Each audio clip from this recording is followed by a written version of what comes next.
Jason, it seems like lately you've had a lot of shootouts, if you will, and had games decided in that manner. Certainly makes it exciting for the fans, but as a coach, what are your thoughts on that? Thoughts are that I'd like to coach a game here at home where I get to relax a little bit more.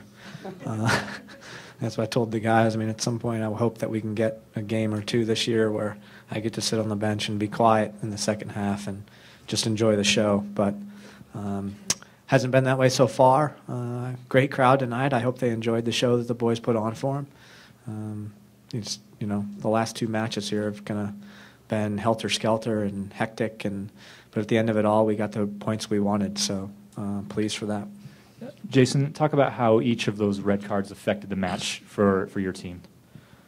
Well, the first red card, you know, we're a goal up, fortunately, and so it just puts us into a shell where we've got to defend, and we know we've got to defend hard, and we've got to work extremely hard, and try to be sound then when we had the ball, to hold it as best we could. And then when it goes level, now you can see the gears changing a little bit for the players, and thinking about going to finish the game by scoring the third goal. So I almost, you know, some of me wonders if it hadn't been a little more calm affair, if we had stayed down a man for the whole game. And there's just one objective. But when you go level, then there becomes kind of two objectives that can battle each other a little bit. Talk about Alvaro Saborio and your willingness to stick with him through what many fans have called some tough times with him, and how that paid off for you tonight. Yeah, I guess it'll be a good thing that I don't listen to the fans and what they want to decide. Alvaro's, for me, one thing has stayed consistent is that he's worked hard, and that's what I ask.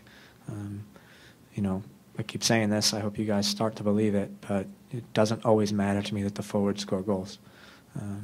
I don't think that they have to in order to be a successful team. I think we have 11 players out there, or 10. Hopefully Ramondo won't be scoring any goals soon. But 9 other guys besides one of the forwards that can contribute on the offensive stat sheet. So when Alvaro and Fabian work extremely hard defensively, oftentimes that leads to us having clear-cut counter-attacking, scoring chances for other players. So that's the one consistent that I've asked for, and that's the one consistent I've gotten from Sabo.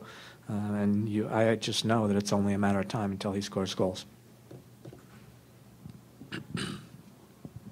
Can you talk us through the goal that New England scored and your thoughts on it? You know, I think it was completely against the run of play. You get that way oftentimes when you're playing a team that's packing it in. You can get lulled to sleep a little bit.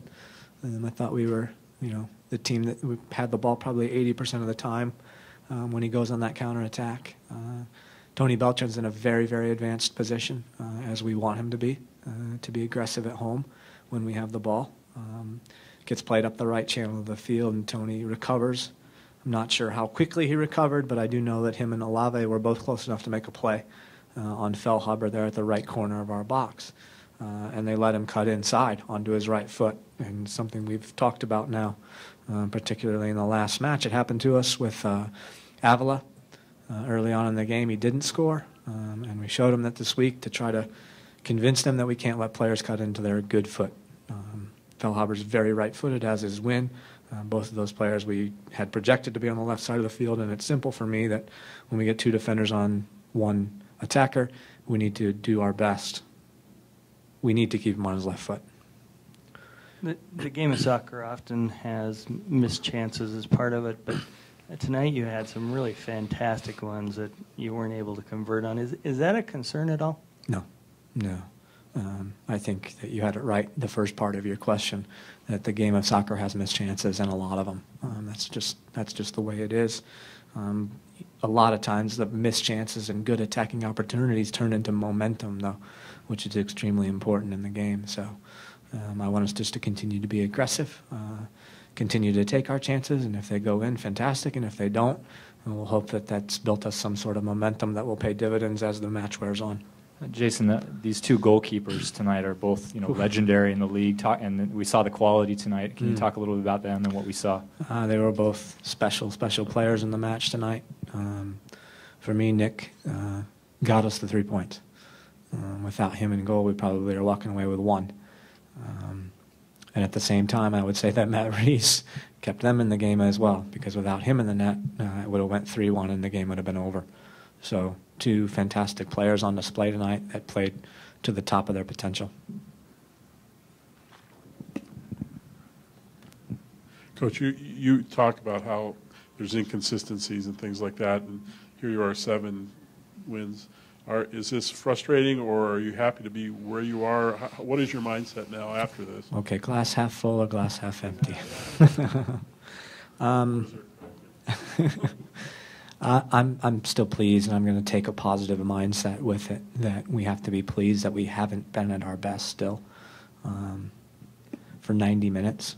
Maybe the Colorado game, as I thought about it today, I keep telling the guys that we haven't played a complete match, and maybe the Colorado game was pretty close to a complete match, but we need to be doing that on a more consistent basis, and we need to be getting more minutes out of our match where we are dominant and doing all the right things.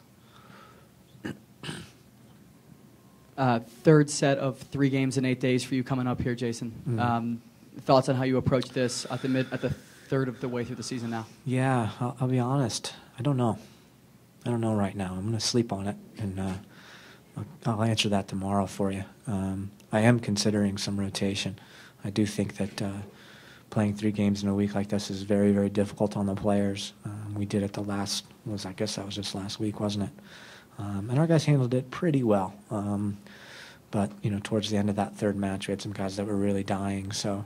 and we also have some other players that have contributed and probably need to get another opportunity to keep them going along too. So, again, I'm just not sure right now. We'll see. Javier tonight seemed to show up in some different spots on the field, help your team create a real dynamic attacker. Just curious your thoughts on him. Yeah, I think he's still coming into it. I don't think that we're back to the finished product with Javier, but he's getting closer and closer to it. In particular, at the end of the match, you're seeing him, he's dying.